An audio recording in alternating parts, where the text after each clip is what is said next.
સવાર પડી ગઈ હતી ને આપણે આપણો મિશન સંભાળી લીધો. આપણે સુધારવા માંડ્યા કોબી, કેમ કે આપણે બનાવતું કોબી બટાટાનું શાક અને રોટલી. તો જો આપણે કોબી બટાટાનું શાક વઘારી નાખ્યું છે અને રાહુલ માટે પાણી મૂકી દીધું છે. રોટલી આપણે કરવા માંડ્યા હતા અને જો રાહુલના કંપનીમાંથી કંઈક પાર્સલ આવ્યું છે તો આપણે ખોલ્યું તો એમાંથી નીકળી મસ્ત મજાની નાની એવી રમકડા જેવી પાવર બેંક, એવી મસ્ત હતી ને.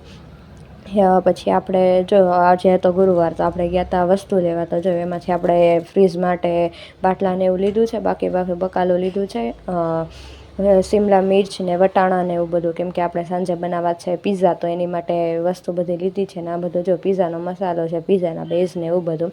અને જો પછી આપણે લાગી ગયા આપણા કામે. આપણે બાફીને મકાઈના દાણા કાઢી લીધા છે, કેપ્સિકમ મરચાં ને ડુંગળી પણ સુધારી નાખી છે. પછી આપણે બનાવવા માંડ્યા પીઝા અને જો એને બધાય સોસ પણ રેડી કરી નાખ્યા છે. તમે મારા વિડીયોને લાઈક શેર અને સબસ્ક્રાઈબ કરવાનું ભૂલતા નહીં. મારા વિડીયો ગમતા હોય ને તો જો પછી આપણે બેસી ગયા પીઝા ખાવા. ગરમા ગરમ પીઝા ખાવાની બહુ મજા આવે. તો કેવો લાગ્યો મારો બ્લોગ મને કોમેન્ટમાં કહેજો. બાય.